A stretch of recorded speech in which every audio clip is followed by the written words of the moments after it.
Eso. Bienvenidos a un episodio más de Cuéntanos Más, Maestro. ¿Con quién? Esto ya se rompió el turrón, dirían los viejitos, ¿no? ya Cervezas, ya cervezas, fumando. Qué mal ejemplo para los niños. Estamos... Master. Sí, Master, pero es que... ¿Qué hacemos, maestro? Pues es que es inhábil, Master. Es 16. Estamos celebrando el cumpleaños de nuestro país. El inicio, ¿no? El inicio de la gesta insurgente. Gesta insurgente, claro, maestro. De acuerdo a Porfirio Díaz. Inicia la independencia y dicen ya de aquí para el Real, a donde lleguemos. Y duraron como, gracias, China. Gracias, China. Duraron como 6 meses o menos, ¿no? Los atoraron bien rápido. Sí, en putiza. 1811. Lo ejecutaron, pero en este año se celebra ya la consumación. Sí, ahora sí los 200 años Sí. de la existencia del país. Muy, muy controversial también, porque bueno, pues el país nació con un emperador, ¿no? Sí. Una monarquía. Con Agustín de Iturbide, que qué inventada él, ¿no? Decir, me voy a hacer emperador. Ay, sí. No tenía Presidente, lana, creo que no. pidió prestado y estaba bien. Emperador, quiero ser emperador. Master, estamos en un episodio más y hoy vamos a platicar de un tema que ya teníamos pendiente, obviamente, desde hace mucho tiempo, que era un año fatídico, Master. No sé si marque un antes y un después en la política en México, pero el año de nuestro Señor de 1994, Master. Qué año tan más bravo, ¿no? Sí, un año muy difícil, Master. Fíjate que a mí me gustaría empezar platicando de esto, pues justo en una doble perspectiva, que ya lo medio lo perfilaba en el status quo, que seguramente se transmitió hace unos días. Sí. Y porque me parece que hay dos formas de ver un año como ese. Una es cómo lo vives como un ciudadano común, como un ciudadano de a pie. Claro. Ahora la corrección política nos hace a veces complicarnos mucho para decir las cosas, pero quiero decir, pues con un habitante que no está en la vida pública, que no está en las altas esferas financieras, que no está como protagonista de los cambios, ¿no? O de los cambios en cualquier sentido. Entonces, me parece que hay una parte que, sobre todo para quienes son muy jóvenes, no necesariamente está presente más que como una referencia, Claro. ya sea porque eran muy pequeños o porque todavía no nacían. Y bueno, yo creo que en mi caso muy personal, Sí, pues yo era un chavo muy joven, tenía unos 15 años cuando mucho, en el 94. Y no, ya más, 16 años. Okay. Pero había tenido como un despertar a la vida política muy temprano. Entonces, ese despertar implicaba tener una cierta conciencia de las crisis del pasado, así como una referencia de los mayores. Pues era muy pequeñito, de 2, 3 años, cuando las crisis pinches de la época de López Portillo y todo eso que implicaban, pero aún así me acuerdo vagamente de cosas, ¿no? De cosas que ocurrían en este país y que quizás cuando hoy se platican parecieran pues absurdos, o sea, auténticamente como una ficción, ¿no? Me acuerdo, a mí se me quedaban muy grabadas algunas expresiones que oía en los mayores que iban asimilando de la discusión pública. Uh-huh. Vocablos muy complejos. No, es que pues se quedó sin nada, pues es que el anatocismo. Anatocismo. El anatocismo, que era un vocablo que se convirtió un tanto, se socializó mucho en los años 80, tempranos 80, uh-huh, que era cómo los bancos te cobraban intereses sobre los intereses hasta que tus deudas se volvían impagables. Ok. ¿No? O sea, tú normalmente cuando tienes una deuda hoy, pues sabes que tienes un interés que pagar, pero ese interés ya no se te hace más grande. Y cuando vas abonando, abonas a capital, etcétera, ¿no? En ese tiempo, vamos a decir, debías 10 pesos, te aumentaban 15% de intereses, o sea, ya debías 11.50, y a la otra ya debías el 15 sobre los 11.50, no sobre los 10, y así se iba creciendo la deuda, ¿no? Había cosas como los escaseadores, que también era una referencia que lo entendí mucho tiempo después, pues ya más grande, pero hablaba de eso. No, es que son esos escaseadores. ¿Qué eran los escaseadores? Pues antes de las grandes cadenas de supermercado, sobre todo quienes tienen algunos referentes un tanto populares y quizás provincianos, recordarán que, y vivieron esa época, y si no nosotros les platicamos. Había en ese tiempo pequeñas cadenas de abasto, pequeñas cadenas de supermercados muy locales, Okay. Que luego algunas evolucionaron, otras murieron. Pues el caso de Sumesa, por ejemplo, ¿no? Pero eran como de ese tipo, pequeñitos súper donde vendían y tenían cadenas de distribución, y también centros de mayoristas, ¿no? Les decían así, claro. Centro mayorista, donde vendían pues artículos de primera necesidad, canasta básica, que normalmente era donde se abastecían las tienditas de los barrios en esa época, ¿no? Claro. Era más o menos eso. Bueno, ¿qué es lo que hacían estos grandes controladores de las mercancías? Que cuando empezaban a haber signos de crisis o de devaluación, escaseaban los productos, los escondían en bodega. Porque a lo mejor, si ahorita vendían 1 kilo de frijol en 20 pesos, si lo escaseaban, provocaban un alza. Claro. En la crisis, y entonces en unas semanas podían venderlo a 30, ¿no? Era obtener una ganancia ilegítima. Entonces estaba muy presente esto, y esto provocaba reacciones sociales. Por ejemplo, yo no sabía cómo se llamaban, pero sí me enteraba siendo muy pequeñito, así de 3, 4, 5 años, de que los grandes hablaban de que un dirigente social, o sea, o algún movimiento social o algún grupo fascineroso de rojillos o lo que fuera, había saqueado una bodega de algún escaseador, ¿no? Y se convertía en un escándalo local y lo que fuera. Esto eran las famosas expropiaciones populares. O sea, cuando un movimiento social de izquierdas se daba cuenta de que estaban escaseando el producto, entonces iba y les reventaba la bodega y repartía todo, ¿no? Uh-huh. Ese tipo de cosas son como muy, no sé, a mí me parecen, o sea, a lo mejor si las estuviéramos platicando ahorita de Venezuela, la gente las cree. Claro. Pero eso era México. Sí, o sea, en ese entonces. Sí. Okay. Eso es lo que a veces llama la atención cuando la gente idealiza. No, es que antes, no, pues antes también estaba de la chingada, ¿no? Claro. Siempre ha estado. Y lo que quiero decir con esto es que somos generaciones que hemos crecido en la crisis. Especialmente como los millennials tardíos, los millennials viejos, sí. Los de los 80. Sí. Pues crecimos escuchando la palabra crisis de manera permanente cuando se trataba de hablar de un asunto público, de cuando la gente resentía los efectos de las crisis. Sí. Pero para 1993, ya como alguien joven que más o menos tiene ciertas referencias, lo que tenías era una maquinaria de Estado haciéndote sentir que el país estaba llegando a un gran momento, ¿no?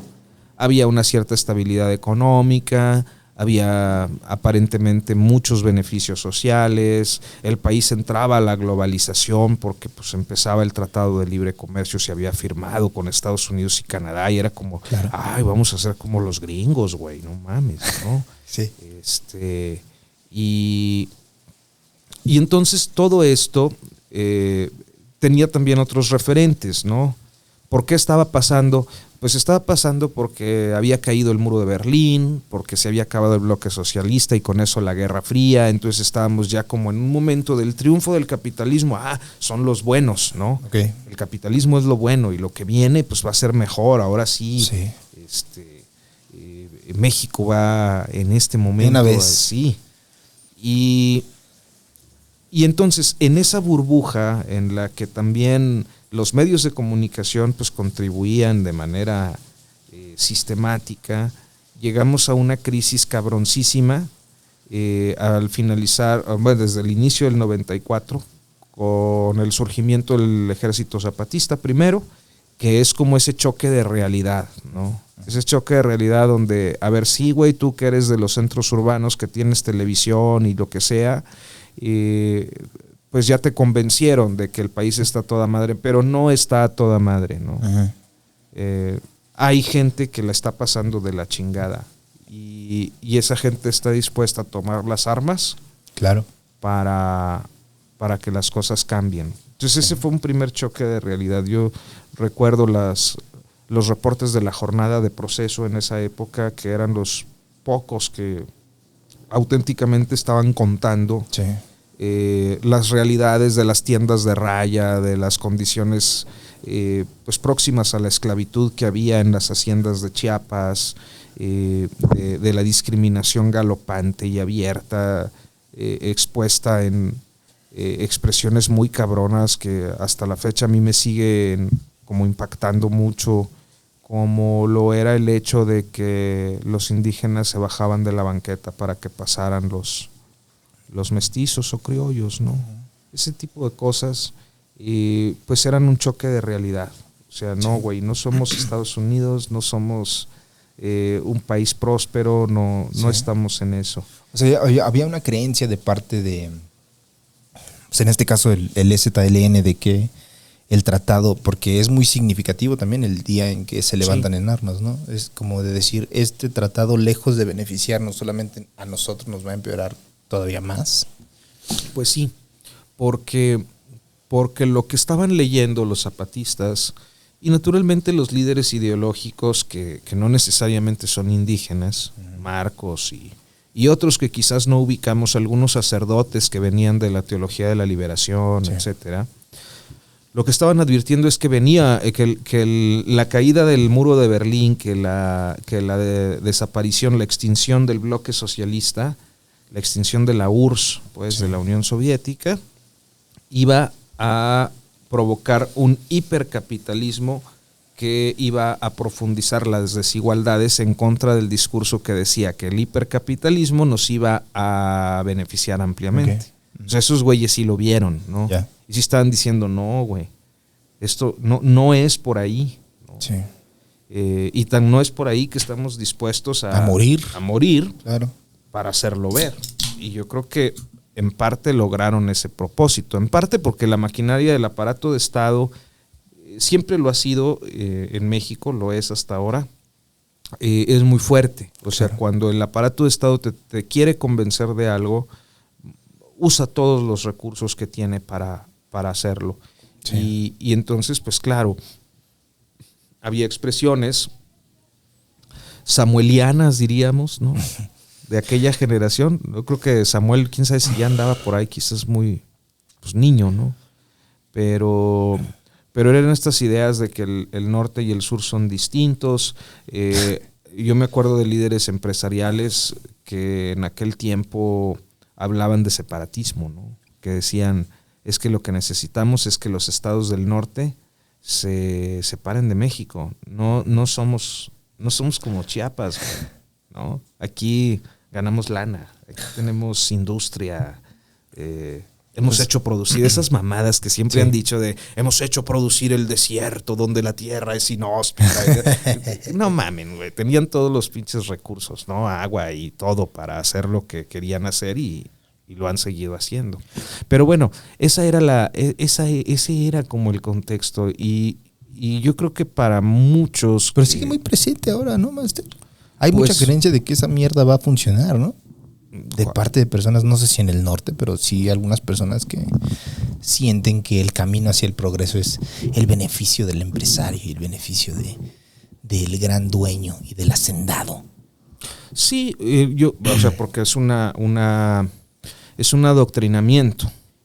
El 94 tiene un elemento muy importante hacia el norte del país. Y este elemento, digamos que cruza por varios procesos. O sea, un primer proceso es que las familias más acaudaladas de México han estado históricamente en el norte del país, desde el siglo XIX, y han sido capaces de sobrevivir a los cambios que la historia ha impuesto en México. O sea, los procesos sociales armados revolucionarios de este país, que son independencia, reforma y revolución de 1910 y lo que las siguió. 3 transformaciones previa a la que está ahorita. Bueno, es como lo verbaliza el presidente, ¿no?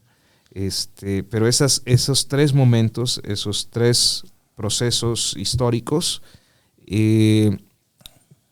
permitieron a las oligarquías norteñas sobrevivir, que es algo que no pasó necesariamente en el centro o en el oriente, es decir, en Jalisco, y mucho menos en el sur, quizás con algunos casos que se pueden exceptuar de algunas regiones donde había oligarquías muy poderosas, como el caso de Chiapas, como el caso de Yucatán, ¿no? Donde todo esto de la casta divina pues eran estas oligarquías que venían muchas veces desde el periodo novohispano. Pues a Mérida le llaman la ciudad blanca, creo. Sí. Tiene una connotación medio racista por ahí. No, pero o sea, yo platiqué con un compa de allá y me decía justo que era eso, como el que venía de los empresarios del Enequén, si mal no recuerdo, ¿no? Que eran blancos, y era la ciudad blanca. La casta divina, claro. La casta divina. Entonces, esos grupos oligárquicos del norte sí lograron subsistir a través de los siglos, ¿no? En líneas generacionales muy claras y también en marcas, en empresas, ¿no? Esa forma de subsistir hasta el día de hoy y de ser muy acaudalados y muy poderosos viene desde el periodo colonial. Y quizás uno de los aciertos para la confección de sus intereses, aciertos históricos, fue el adoctrinamiento y la construcción de una idea que se asimiló a la idiosincrasia de las sociedades. Estoy hablando como Roberto Martínez. No, Master, no. Óigame. Lo voy a decir más claro. Hay una idea que las empresas, que la gente de empresas en el norte del país logró meterle a la gente, sí, que es que lo principal en sus sociedades es la empresa. Sí. La empresa convertida como en el núcleo de las sociedades, en una institución nucleadora. ¿Cómo es una institución nucleadora en una sociedad? Es aquella con la que los miembros de la sociedad identifican que tienen un común denominador, ¿no? En algunas regiones es la iglesia, por ejemplo en el Bajío, ¿no? Okay. No sé si todavía, pero yo creo que tiene todavía una presencia muy importante, pero es la iglesia, ¿no? La iglesia como institución nucleadora.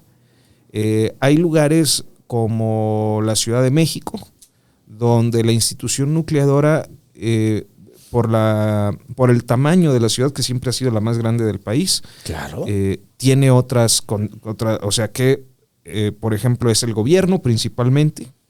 Recordaremos que hasta hace unas generaciones, pues las familias chilangas casi siempre tenían a un miembro de su familia trabajando en la burocracia, ¿no? Entonces la institución, el núcleo era el gobierno. En otras puede ser la institución educativa, son las menos, pero a veces es la escuela, ¿no? O sea, no sé si hay algún caso en México así, pero pienso un poco en lo que sucede en Austin, Texas, ¿no? Donde está la sede del poder tejano, del poder político tejano, pero hay una institución nucleadora muy importante en Austin, que es la Universidad de Texas, la UT, ¿no? Entonces se convierten como instituciones nucleadoras sucede mucho en otros países, no sé, pienso por ejemplo en la Universidad de Essex, donde Essex y los pueblitos ahí cercanos en Reino Unido auténticamente viven de la universidad, ¿no? Entonces es la institución que se convierte en el núcleo de esa sociedad. Es como la OCP en la película de Robocop, Master. Exacto. Que es como la empresa que genera la riqueza. Todo. Ya, okay. Entonces, eso lo lograron hacer los empresarios norteños. Convertir a sus empresas en la institución nucleadora. La OCP. Sí, claro. Porque era más importante para un ciudadano, por ejemplo, de Monterrey, más que decir soy mexicano. Ya, decir soy empleado de Vitro o de Alfa o de Cemex o de cervecería, ¿no? Es como meter ya el puto capitalismo a un nivel de identidad personal, sí. ¿no? Y esto tiene además la connotación de ser un paternalismo patronal, porque no solo es que la empresa es tu núcleo, sino que el dueño de la empresa es un chingón al que le dices don Eugenio, don Lorenzo, claro. Porque es un visionario, porque es el que nos da empleo, porque es el que nos da los beneficios. Entonces ese es un proceso histórico muy del norte, no solo de Monterrey. O sea, en Chihuahua fueron los Terrazas, en Coahuila fueron pues, los Madero, los López, los etcétera, y así. Claro. En el caso de Sonora, los Burs, en Sinaloa, los Coppel. O sea, hay como estas familias que han estado siempre ahí y que son las dueñas de mucho, sino de todo, de mucho. Esto tiene por una parte esta lógica empresarial que genera una cultura y una forma de ver el mundo desde el papel del empleado o de aquel innovador, emprendedor que quiere imitar a aquellos dones para poder generar también algo similar, su propio imperio, ¿no? Sí. Se vuelve algo aspiracional, ser emprendedor, tener la visión, ¿no? Como don Eugenio, como no. Entonces, cuando llegamos al 94, eso está muy presente. Y lo otro... ¿En el norte o en todo el país? En el norte. Porque el norte es fundamental para entender lo que pasó en el 94. Okay, muy bien. Y lo otro es que lo que siempre se pierde de vista es que independientemente de que sí, muchos de estos empresarios fueron muy visionarios, sobre todo los de primera generación a principios del siglo XX, y pues hicieron cosas interesantes a nivel industrial y a nivel patronal inclusive. Hay un elemento que no se puede disociar de la acumulación de riqueza en este país, como lo es la permanente relación con el poder público. O sea, los grandes negocios que estas personas llegaron a realizar no hubieran sido posibles si el poder público no los beneficiara. ¿Cómo? Pues, por ejemplo, perdonándoles impuestos, regalándoles tierras para que pusieran empresas, regalándoles electricidad o agua, permisos de agua para sus procesos industriales, garantizándoles contratos, ¿no? ¿Cómo garantizabas contratos? Pues, por ejemplo, si tenías una acerera, qué chingón, don no sé quién, porque tiene una acerera, una fundición enorme y sí, pero esa acerera estaba en función de que tenías un amigo presidente que te compraba el acero para hacer carreteras o puentes o lo que sea, ¿no? Ese tipo de cosas son las que generan en buena medida el gran capital mexicano. Y en los años 90, durante el periodo del salinismo, 89, 90, 91, 92, esas riquezas se vuelven exponenciales porque el gobierno de Salinas de Gortari les regala las industrias paraestatales. O sea, se las vende, pero a precios de ganga. Básicamente... ¿Pero por qué se las vende, Master? ¿Había una creencia de estos tipos? Hay una ideología es donde están las diferencias entre el Estado Nacional, digamos que todavía inspirado en el desarrollo estabilizador, en una en un capitalismo más puro o más próximo a un economista denominado John Maynard Keynes, que es como el padre del capitalismo, ¿no? ¿Keynesiano?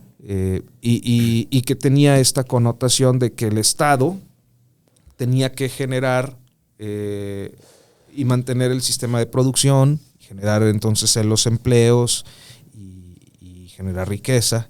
Okay. Y un choque de eso con el neoliberalismo, donde el neoliberalismo dice no, eso debe ser de la empresa, porque el gobierno no sabe de eso, el gobierno debe gobernar, no tener empresas, ¿no? Debe adelgazarse el aparato de Estado, Sí. para eso es el neoliberalismo, adelgazar el aparato de Estado a su mínimo para que sea una especie de árbitro entre las fuerzas del mercado, ¿no? Uh-huh. Eso es como a grandes rasgos. Y lo que hace Salinas es realizar esa idea en la privatización de un chingo de empresas que tenía el país y bancos, claro. Los bancos que eran del gobierno, ¿no? Eran empresas, industrias y bancos del gobierno. Y eso les cae a los empresarios norteños.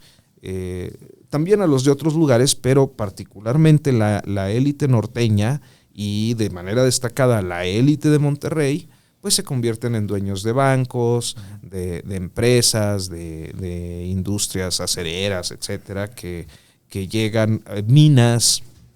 Es cuando surgen estos grandes imperios mineros, que pues tienen una realidad de acumulación de riqueza, y que los hace decir, a ver, güey, nosotros aquí tenemos un chingo de lana, no somos lo mismo que Chiapas, ¿no? Okay. Aquí tenemos un chingo de empresas, tenemos empleos, tenemos buena relación con los Estados Unidos, particularmente con Texas, una relación de más de un siglo. Entonces, pues no somos iguales, ¿no? Ellos eran los principales salinistas. O sea, todos estos empresarios norteños, Poncho Romo incluido, que fueron los años en los que llegó a la lista de Forbes. Poncho Romo, ahora muy 4T, pues tuvo condiciones para convertirse en un empresario de Forbes y llegó a ser el más rico de México, ¿no? ¿Pero ellos creen realmente que eso funciona para el bienestar de la sociedad? ¿O? Yo creo que les funciona para sus negocios. Entonces eso es como una pantalla nada Claro, más. Okay. Claro. Y del otro lado, pues están las hordas de desaposentados, los multitudes desempleadas por la reconversión de los procesos industriales bajo una lógica privada, el encarecimiento de servicios públicos que fueron a dar a manos de particulares. O sea, no pagabas igual Telmex cuando era del gobierno que cuando fue de Slim, por ejemplo, ¿no? Pagabas un chingo. O sea, a Slim le ha ido mal en los últimos años porque las regulaciones le bajaron tarifas y lo que sea, pero en los primeros años de Telmex además era un monopolio, no había otra empresa que te diera telefonía. Sí. Entonces a huevo tenías que comprarle. Entonces los bancos, igual les dan los bancos, muchos como no son banqueros, pues los quiebran, terminan vendiéndolos a países, a bancos de otros países, a transnacionales bancarias. Claro. Entonces, ese es el momento pero eso pasa después, ¿no? Es el momento del 93, donde existe toda una narrativa en los medios de que el país está mejorando, donde particularmente el norte del país pues tiene todavía esta aparente bonanza, hay lana, y el país te mete en la idea de que va encaminado a la modernidad.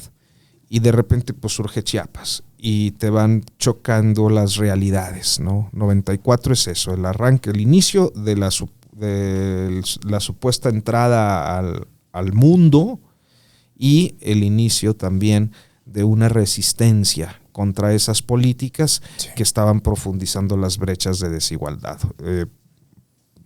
que iban a generar más pobres, como efectivamente ocurrió. Claro. Entonces, ese es un primer elemento.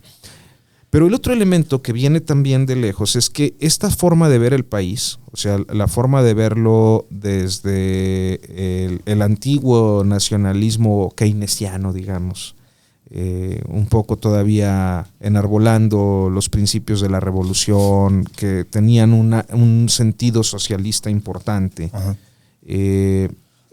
choca ya con la toma del poder por agentes del neoliberalismo, ¿no? O sea, Salinas el más destacado, pero pues era toda una playa de cabrones educados en Harvard, MIT, claro, Yale, etcétera, que venían con eso, los tecnócratas, ¿no? Les decían así, es que contra los políticos de vieja escuela, ¿no? Claro.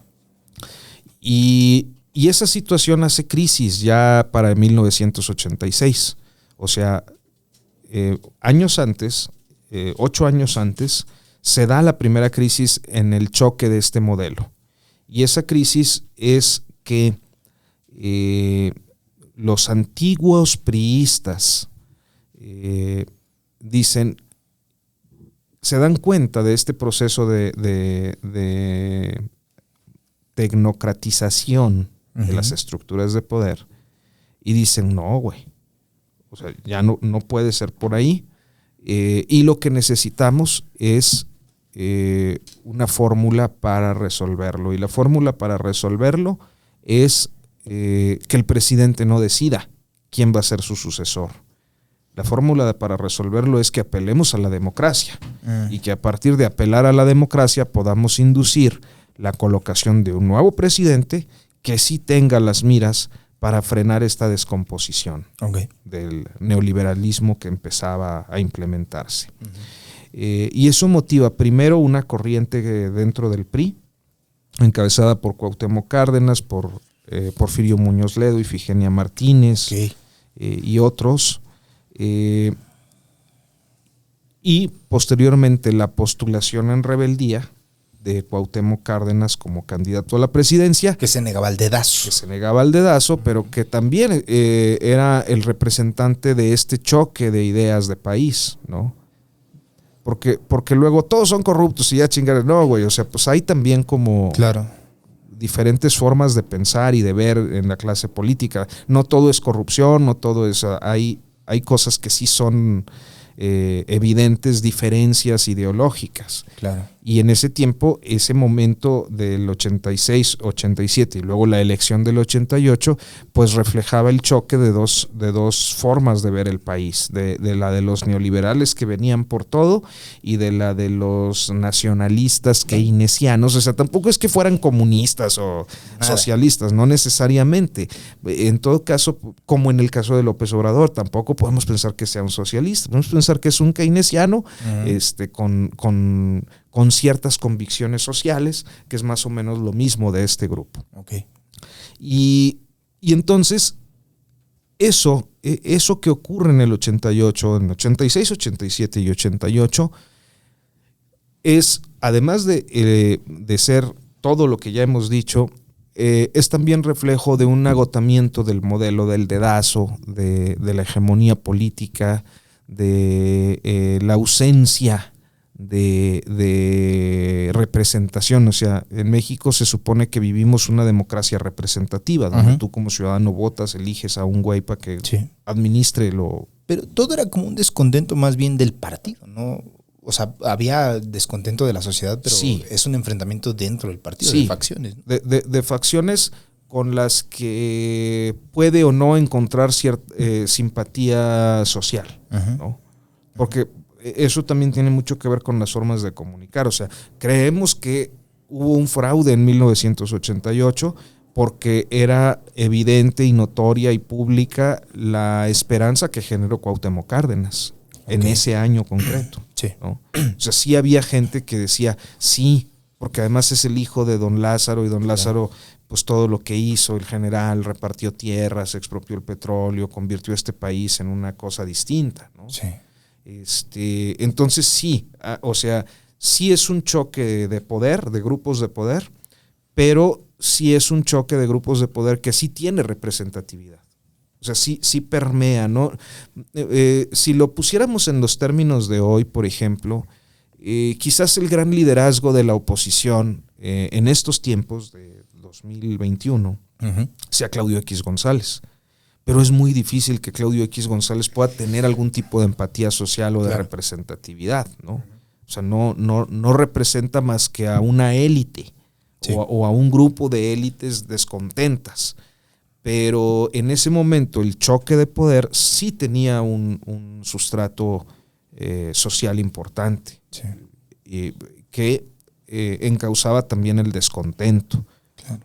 Contra todo, o sea, las pinches crisis de los años previos, el autoritarismo, el mal gobierno, seguían frescas las heridas del 68, del 71, de muchas represiones a huelgas. En ese sentido, entonces también Colosio era un poco también la oposición a ese dedazo y a ese... No, este es el punto clave del tema, por eso me fui a unos años antes. O sea, hay una descomposición del modelo presidencialista, uh-huh, que ya no daba para mantenerse. Uh-huh. O sea, ya no era posible que el presidencialismo mexicano con estas formas del dedazo se mantuviera como estaba.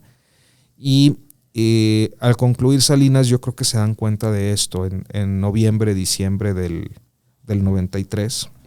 Dicen, pues güey, ya no podemos, tenemos que mandar a un güey con cierto perfil social, uh-huh, carismático, que le dé, o sea, tampoco, pues Colosio era tecnócrata. Sí. Creo que cuando mueres y mueres de una manera tan trágica, pues la gente te idealiza, ¿no?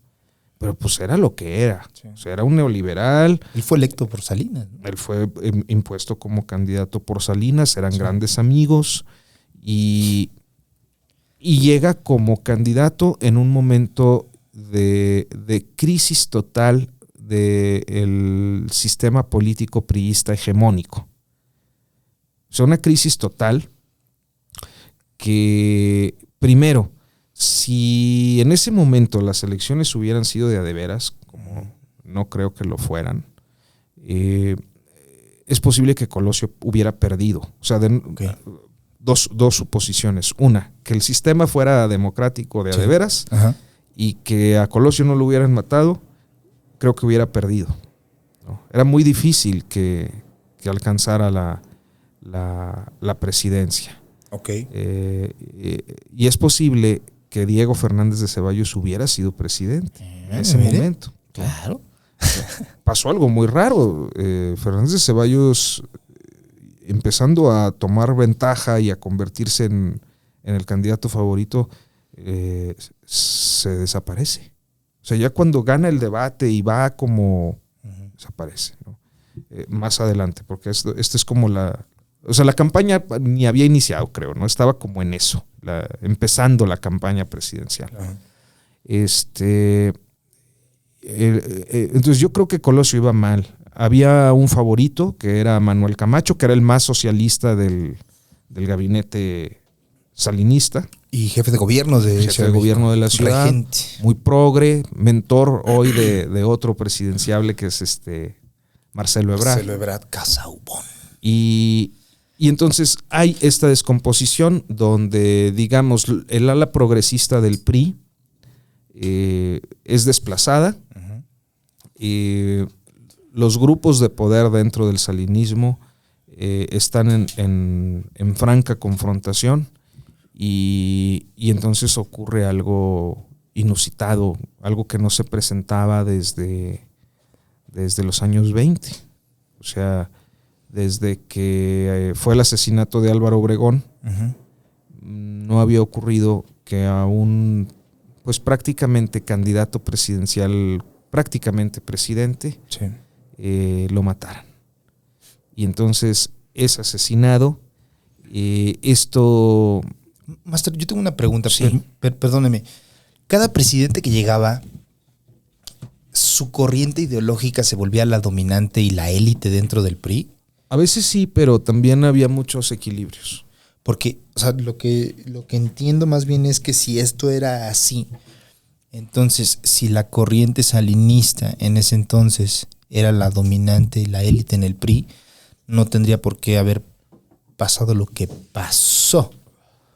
Porque, o sea, independientemente de lo que, la razón por la cual haya sido o el que haya sido señalado como el asesino de este tipo, pues todo México piensa que obviamente fue un trabajo interno y que hubo 1000 cosas, ¿no? Entonces, ¿usted cree que fue algo dentro o algo totalmente independiente de Mario Aburto, Master? No, yo creo que fue algo interno. Fue una determinación que nunca vamos a saber, yo creo, a menos que en algún momento la historia se desclasifiquen informes o surjan testimonios.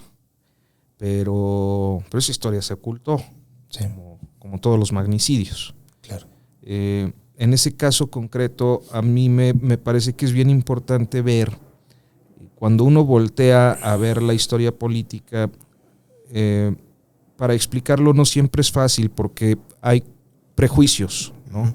Prejuicios que se han ido construyendo como parte, pues, muchas veces de la inconformidad, del malestar, del enojo con los malos gobiernos. Todos son corruptos y son lo mismo. No, pues sí, pero no. En el sentido de que los presidentes priistas, hasta inclusive Salinas, inclusive Zedillo, quizás hasta Peña Nieto, tenían una lógica de gobernar en la que entendían que dentro de su partido había muchos partidos. O sea, no era el mismo PRI, el de los profes liberales, masones, por ejemplo, muy identificados, digamos, con Reyes Heroles, al PRI de algunos profes que venían de normales rurales y que eran muy socialistas, al PRI de los riquillos de pueblo que formaban parte de los organismos, bueno, no de pueblo, o sea, los riquillos de ciudades, ricos de ciudad que formaban parte de los organismos empresariales, al PRI de los tecnócratas que iban al extranjero a estudiar y regresaban con ideas y esto, al PRI de los duros, militaristas, autoritarios, cabrones, al PRI o sea, eran como muchos y todos, de origen, el PRI es una fusión de los muy diversos grupos revolucionarios para que ya no hubiera pedo. Claro. O sea, básicamente, lo hablamos creo que en Cabulario, era la idea de decir, a ver, hay un chingo de grupos revolucionarios, todos poderosos y todos armados, sí, en distintas partes del país. Sí. Vamos a juntarnos todos, a hacer un partido, sí, y desde aquí controlamos el asunto, porque ya es mucho desmadre. Eran 20 años casi de madrazos, ¿no? O sea, si empezó en 1910, estábamos hablando del 29. ¿Y así fue hasta que perdió la presidencia, o a la fecha sigue siendo el PRI, está compuesto de muchos grupos, Master? Yo creo que ahorita el PRI sigue compuesto de varios grupos, pero es irrelevante porque es la misma lógica de Morena. O sea, por ponerlo en este momento, no es lo mismo, digamos, un morenista como Paco Taibo a un morenista como Mario Delgado. Okay. ¿No? A un morenista como, no sé, Bartlett, ¿no? A un morenista como Gibran, por ejemplo, Gibran Ramírez, sí, joven. Es muy distinto a un morenista como Atolini. O sea, hay una ilustración en un lado, una claro, forma de analizar con conocimiento y todo, y pues hay una frivolidad y son grupos. Sí. Hay grupos, ¿no? Entonces, ¿sí es el nuevo PRI, Master, Morena? Estructuralmente sí, inclusive pues es cierto, digo, también los propios morenistas originales se han encabronado mucho desde el 18, porque muchos priistas o panistas que fueron muy hijos de puta durante sus regímenes locales como gobernantes priistas o panistas, terminaron asimilados a la 4T como candidatos o funcionarios, ¿no? Y hay casos muy, muy evidentes. El de Bartlett, pues es, digamos que el in extremis, ¿no? Pero hay casos como Esteban Moctezuma, ¿no? Secretario de Gobernación con Zedillo, gente de Grupo Salinas, claro, responsable político de una época muy sangrienta. Heredero del Tlatoani, más. Sí, heredero del Tlatoani y de Moctezuma, claro. Y como de 2 expresidentes y eso. Entonces, pues, sí hay agravios, ¿no? O sea, imagínate Yo pienso, si pensamos en alguna masacre, debe haber alguna del 95, no sé si Aguas Blancas o el Charco o algo, que es lo que detona la salida de Esteban Moctezuma de gobernación en su primer año de Zedillo. Tú dices, ¿qué ocurrirá con los grupos sociales de Guerrero que son de izquierdas desde entonces, que marcharon por la masacre aquella y que ahora ven que el proyecto al que le apostaron para llegar a la presidencia incluye al responsable político de eso, claro, como secretario de Educación? O sea, debe ser muy frustrante, ¿no? Claro, de ahí viene todo esto de las maromas, a ver qué maroma van a dar, porque pues, a veces se intenta justificar. La maroma estelar, Master. Exacto, pero la maroma en general, ¿no? El punto es que el modelo es el mismo, o sea, hay una reunión de grupos de poder dentro de Morena que es similar a lo que ocurrió originalmente con el PRI en el 28, ¿no? Entonces, perdón, nada más para volver al 94. Sí. Estos grupos están ya en tan franca descomposición sucesoria que en ese contexto muere Colosio. Y eso provoca una sacudida tremenda en el sistema político, pero también en la sociedad. Un miedo cabrón. O sea... Sí. Mi mamá me platica mucho de eso. Sí, o sea, tú decías, si ya mataron a ese güey, ¿qué sigue? ¿Qué va a pasar con el país? Viene la crisis. Es como siempre... La crisis política, la crisis económica, habrá levantamiento armado. Empezaban como todas estas ideas, si hay un levantamiento armado, ¿qué va a pasar? Entonces tú empiezas a decir, a ver, en estas avenidas donde pues yo he crecido y he transitado, voy a ver tanquetas. O sea, que como ciudadano tú no tienes como una dimensión clara de lo que se te viene encima en un momento tan tremendo como el hecho de que quien sabes que va a ser el próximo presidente es asesinado, ¿no? Claro. Entonces, ese momento del 94, así en ese primer trimestre donde surge el zapatismo, donde entramos al TLC, donde matan a Colosio, es verdaderamente una sacudida para el país y en las dos dimensiones. O sea, una sacudida para los grupos de poder, pero también una sacudida ciudadana donde no sabes qué pedo. ¿Cuánto tiene que ver la participación de los medios de comunicación en este, no sé si pánico, para poder direccionar el voto hacia el mismo proyecto de nación, Master? Pues yo creo que mucho, ¿no? Yo creo que mucho. O sea, los medios de comunicación en general,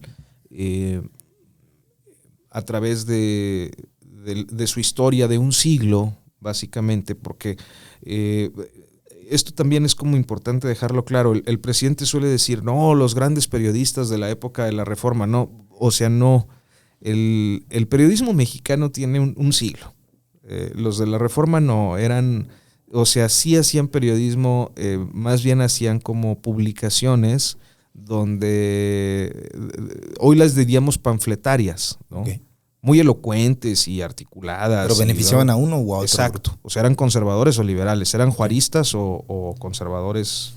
Y eso no... en alguna ocasión, por eso le decía yo al presidente hace 150 años, porque el punto es que el periodismo como lo conocemos hoy en el mundo nació en el siglo XIX, como a mediados del siglo XIX, que fue cuando cuando surgió la AP, generando el esquema le decimos técnicamente pirámide invertida, que es esta fórmula donde la noticia dice lo más importante al principio y se va reduciendo a lo que menos importa al final. Por si es necesario cortarlo, pues lo cortas. Y es una fórmula de redacción que se relaciona con el sistema de producción de ese momento, que transmitía las cosas por telégrafo, que era caro. Entonces tenías que hacerlo rápido, en chinga, breve, conciso, para que... Entonces eso da origen a la nota periodística y al periodismo noticioso que tiene su esplendor a lo largo del siglo XX. Ese tipo de periodismo llega a México básicamente se consolida en México con el surgimiento del Universal, el Excelsior y luego el Heraldo. Y estos tienen un siglo. O sea, esa es la historia del periodismo mexicano, ahí empieza. Del periodismo que conocemos.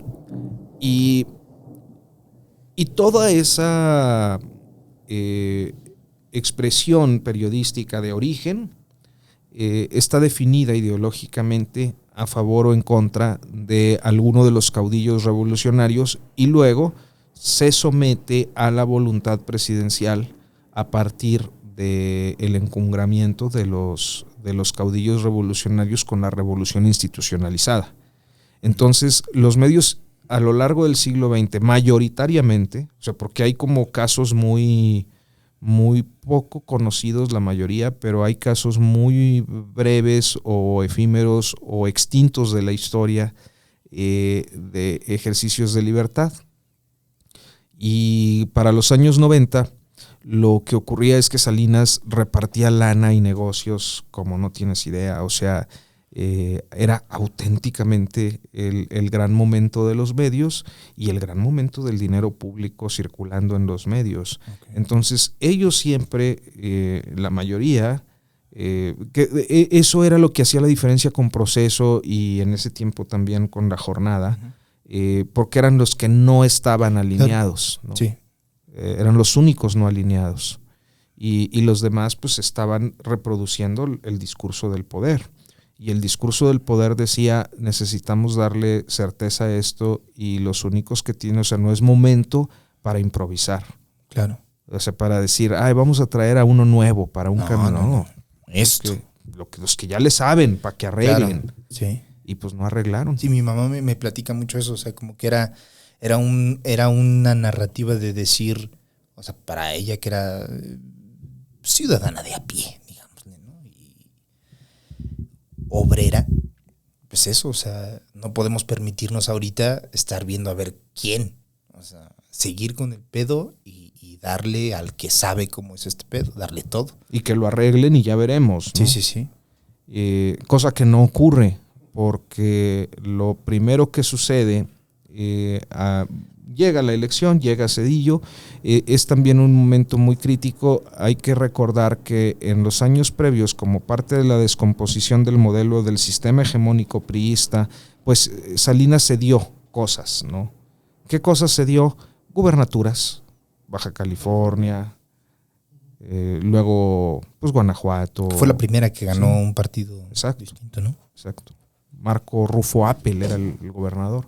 Fueron conocidas como concertaciones, ¿no? Que eran estos acuerdos populares en que está bien, va a ganar el PAN. Está chido. No pasa nada. Entonces era como el momento de la apertura, se decía, ¿no? Y esa apertura, pues en realidad lo que implicaba eran pactos. Pactos que en el 94, cuando está la campaña presidencial, ya con Zedillo en el relevo, pues quedan muy evidenciados con esta forma en la que Fernández de Ceballos, empezando a tomar la delantera a partir del debate, desaparece de la escena pública para que Zedillo gane. O sea, fue un acuerdo, fue concertado. Por lo visto sí, o al menos esa es la sensación que queda de ese momento. Okay. O sea, ¿por qué si tú empiezas a ganar y a convertirte como en alguien atractivo para la sociedad, desapareces de la escena de repente? Y dices, ya, güey, regresas ya nada más ahí a votar y a hacerte pendejo y pierdes, ¿no? Okay. Pierdes sin chistar. Es parte de un momento en el que creo que esas concertaciones, esos acuerdos de las cúpulas, inclusive empresariales, o sea, que le podían decir a Diego, oiga, no, espérese, ahorita va Zedillo, luego vemos, ¿no? Acuerdan y llega Zedillo. Y lo primero que ocurre con Zedillo es esta crisis tremenda económica, una crisis que pues sí, se analiza también en dos dimensiones. La forma en la que los ricos se comportan, esa es una fundamental. El momento es muy crítico porque los empresarios, los grandes magnates mexicanos sacan su dinero del país. Y eso pues provoca la profundización de la crisis, ¿no? Claro. Unos cabrones, porque en realidad ponen a salvo sus capitales, pero dejan a todo el mundo con el culo al aire. El otro es que pues queda en evidencia que el modelo neoliberal al que se le había apostado era humo, era aire, era discurso, y que en los hechos tenemos una economía tan frágil que truena de esa manera tan estrepitosa. Vivimos una simulación, un engaño. Diego Rusarín nos dijo, Máster, cuando vino, que para él la economía era como casi una religión, porque en realidad nadie sabe realmente cuáles son las reglas que rigen a la economía y a las finanzas. Es muy cierto eso, o sea, crear un sistema político en base o poner como en el centro a la economía, ¿es válido, Máster? ¿Funciona? ¿No funciona? Mira, yo soy de la idea de que un proceso económico, sea cual sea, debe girar bajo un eje que es una base política sólida. Uh-huh. O sea, tú necesitas tener como una vida política muy sólida para que puedas implementar un modelo económico exitoso. Y claro, hay muchas cosas en el mercado que no se entienden, que no es sencillo, es algo que auténticamente reclama mucha especialización, mucha formación, muchas fórmulas de resolver situaciones que se pueden muchas prevenir, y otras pues son incidentes que están fuera de tu alcance. Y yo creo que esa expresión que dijo tu invitado pues es muy, muy válida en ese sentido. O sea, hay imponderables siempre. Tú puedes tener todo tu proyecto económico definido y de repente hay algo que entra y...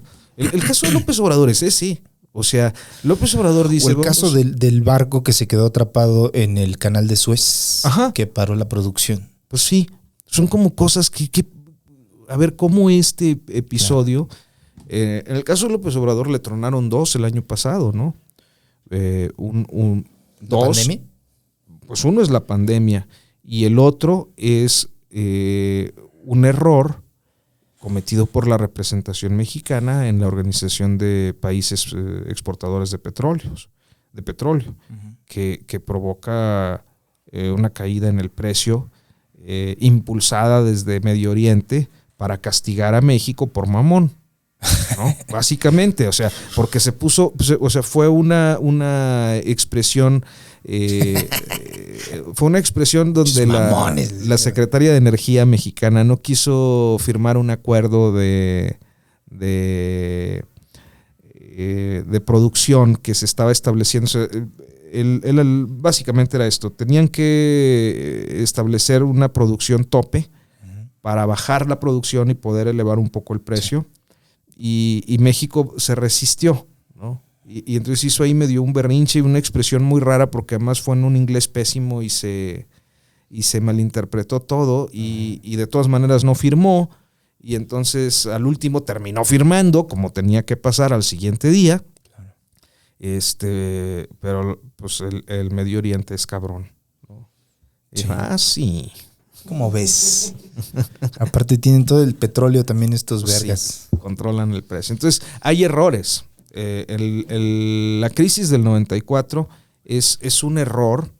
Es un error que tiene que ver con la forma en la que el peso se queda fluctuando, porque un pendejo no reparó en que, si bien los mercados internacionales estaban funcionando normal y él estaba pensando, no, la globalización y la chingada, en México la banca no funciona el 12 de diciembre, ¿no? Ese es el error, no prever el asueto bancario del Día de la Virgen de Guadalupe. O sea, la Virgen de Guadalupe tuvo la culpa más. Sí, Master. Pues más bien el pendejo que no pensó en la Virgen, ¿no?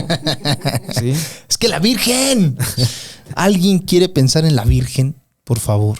Ese es un error, Pues sí, no lo puedes prever porque es un error, si no, no sería un error. Claro.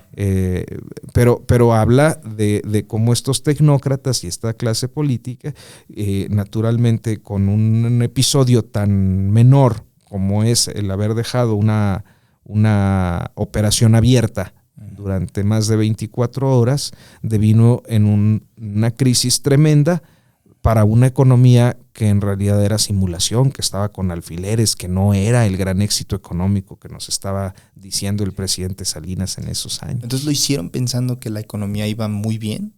¿O fue simplemente algo que no pensaron? Fue una operación más o menos regular, que no previó que no iban a poder intervenirla en 24 horas por el asueto bancario de la Virgen de Guadalupe, más o menos así. O sea, es como que tú dices, a ver, voy a dejar al libre, ¿cómo? Voy a dejar a que durante tantas horas, a que la bolsa de valores determine el precio de estas acciones, pero se te olvida que se te olvida que no tienes operaciones al siguiente día. Uh-huh. Y entonces dejas abierta ahí que hagan lo que quieran. Sí, y dejas abierto y ya no pierdes el control. Y cuando ya entras, pues ya, güey, tienes basura. Eso, o sea, es un error de no calcular un asueto bancario que termina impactando una economía que en realidad era una simulación que estaba colgada con alfileres. Es eso, ¿no? Y entonces, pues, el 94 es fatal porque detona una crisis tremenda. Hay una crisis política que no logra superarse con la resolución de la presidencia, pues nomás faltaba. Hay una engañifa persistente en el discurso público que se expresa a través de los medios de comunicación y que nos pone hasta la madre, ¿no? Estar viendo que el presidente dijo hoy, no mames, no tengo para las tortillas, cabrón. Hay un temor fundado de qué sigue para el país. Y yo creo que por eso nos impacta tanto el 94. O sea... ¿Todavía hay estragos, Máster, del 94? Yo creo que sí, Máster. Yo creo que sí. El estrago principal, pues, es que este país no avanza ni terminará quizás nunca en estas generaciones que existimos de pagar la deuda que sobrevino por el Fobaproa, ¿no? ¿Qué fue el Fobaproa? La forma en la que el gobierno rescató a las empresas y los bancos que quebraron por la crisis a cargo de que nosotros la paguemos, los ciudadanos. ¿Estuvo bien ese movimiento o igual como lo anterior tiene muchos matices que...? Pues lo que yo considero personalmente es que si hubo empresarios que entraron en crisis, tuvieron que ver la forma de resolverla, pero que no tendríamos por qué generaciones y generaciones de ciudadanos estarles pagando sus deudas para que sigan siendo ricos. Pero si el gobierno no rescataba esas empresas, ¿salía avante o era a huevo necesario darles algún impulso? Yo creo que podía ayudarles de algún modo, pero no ejecutar un reset, porque además hubo mucha corrupción también en eso, ¿no? Okay. Empresas que reportaban, ay, estoy a punto de la quiebra, y pues no, realmente habían sacado capitales. Estamos hablando de gente muy rica, Máster. Yeah. O sea, yo me acuerdo mucho que se decía, yo tengo algunos amigos allá en el norte que habían estudiado con Poncho Romo, por ejemplo, en la universidad. Y pues seguían siendo amigos porque pues son estas generaciones que como uno no tiene generación, Máster, pues no, ¿con quién te juntas? Sí, le entiendo, pues, Máster, le entiendo. Pero pues esos güeyes que se juntan y tal, el TEC de Monterrey y eso. Y tenían una broma entre ellos que decían, no hombre, güey, es que Poncho Romo anda bien jodido, güey, le está yendo bien mal. Dice, sí, vi que ya cerró esto y lo otro, sí, güey, anda bien jodido, ya nada más le quedan como $600 millones, ¿no? Hija de puta. Pues sí, o sea, pues pobrecitos millonarios, pues claro. No, o sea, sí podían. Van a perder tantito, Máster. Sí podían. Entendámoslos también. Exacto. Los millonarios son personas también. Máster. Sí. Entonces, ese momento fue yo creo que nos deja, uno es el Fobaproa, otro es el desenvolvimiento de los hechos políticos que se dan en los siguientes años, la necesidad de un cambio pactado en buena medida, esto que creímos esta ilusión de la con transición Fox, con Fox.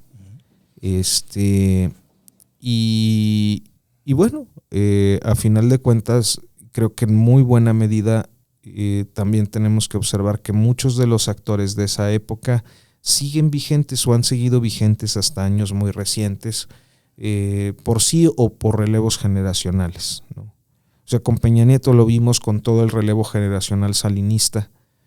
Claudia Ruiz Massieu Salinas, que pues, además hija de este político asesinado en septiembre justo del 94. Del 94, político importantísimo que había sido cuñado de Carlos Salinas de Gortari, que pues, es asesinado como parte de todos estos reacomodos que había de esta crisis en las cúpulas. O sea, es como, te tengo que matar, perdón, brother, para reacomodar este pedo, o es como un capricho de algún caca grande. Eran los pleitos que había, las venganzas, los conciliábulos, las vendetas, la ruptura de acuerdos. Alguien decía, yo no sé si sea válido en este caso, pero a mí sí me deja mucho pensando de cuando volteas a ver el tema de los crímenes políticos del 94, particularmente esos dos, Colosio y Ruiz Massieu, Sí. La gran pregunta es a quién beneficia, ¿no? Y yo creo que la respuesta pues siempre va a ser el beneficiario fue Zedillo. No estoy diciendo que lo haya matado, sino que pues quizás era como mínimo era la opción más conveniente para quienes querían quitar a este tipo de personajes del camino. Yeah. Eso. Y finalmente, pues, en el tema, digamos, cultural, hubo también impactos muy importantes. O sea, ese momento nos permite ver el nacimiento de expresiones de rebeldía que eran inadmisibles y que estaban criticándolo todos. El caso de Molotov es quizás no es quizás, es el más destacado, pero no fue el único. Yo creo que hubo muchas expresiones en la caricatura, particularmente con los moneros, Rius y la banda de los corazones rotos del Sargento Puñeta se llamaba, ¿no? Fue el nacimiento de la primera época del chamuco, por ejemplo, y que era como un referente. Empezamos a ver también una redefinición en muchos jóvenes respecto a la forma en la que estábamos viendo la vida del país, que nos llevaría luego a asimilar no solo el zapatismo en muchos casos, al menos como una simpatía y una comprensión absoluta de su situación, que se expresaba también en muchos famosillos, claro, apoyando al zapatismo, ¿no? Estaba el Tijuana, no estaba La Maldita, estaban como toda esta... O sea, hasta Rage Against the Machine. Ajá. Y ese 99, ¿no? Ese 99 de Seattle que acá nos viene a coletear con el movimiento de CU. O sea, sí, 94 es un parteaguas en nuestra historia política reciente. Y yo sigo diciendo reciente, aunque ya van a ser 30 años. No, pero pues yo creo que también sigue teniendo muchísimas repercusiones hoy en día. O sea, en el aspecto cultural al menos... igual y suena mamón, pero también me identifico mucho con esos movimientos y no nada más yo, o sea, hay un putero de movimientos artísticos que buscan una reivindicación que no existiría muy bien estructurada sin entender el zapatismo, sin entender la disidencia de los jóvenes en el 99, en toda la década de los 90. Y hasta cierto punto también creo que poniendo de lado las críticas que se le han hecho a Molotov, también tiene muchísima validez lo que hicieron en su momento, ¿no? No, pues, y a la claro. fecha. Sí. No, pues es que era disruptivo, ¿no? O sea, porque era todo, era el poder, era Jacobo, que era como el representante era esto. Que para mí fue López Dóriga, Master. Sí, claro. Para mi generación. Claro. Que no te haga menso Joaquín López Dóriga. Sin ninguna rima, pero ahí está, maestro. Pero ahí está. Qué tiempos, maestro. Qué tiempos, maestro. Y los que vienen seguramente, porque este Siempre país hay. nunca. Siempre hay un descontento válido también. Por ¿no? supuesto. Y que las generaciones que vienen les va a tocar darle de ese lado. Hoy estaba pensando justamente en el hecho de cómo nos dicen o cómo hay la creencia popular de que cuando eres joven quieres cambiar el mundo. Y sí, quieres cambiarlo. Pero realmente siento que lo cambias cuando ya eres una persona vieja. Porque el cambio cultural se da si los viejos están más abiertos a los cambios de paradigma que traen las generaciones más nuevas, ¿no? Y si tú te rehusas y dices, no, y esto está mal, y yo así, y yo crecí de este modo, pues menos vas a apoyar al cambio. Cambias el mundo cuando eres viejo. Quieres cambiarlo cuando eres joven, pero lo cambias siendo viejo, si apoyas estos movimientos. Por supuesto, Master. Master, muchísimas gracias. No, gracias por a ti. acompañarnos. Un gustazo. Una emisión más de Cuéntanos Más, maestro, que gran episodio. Se debía a la audiencia, se entregó, Master, y nos vemos el próximo mes. Próximo mes, Master. Muchas gracias, maestro.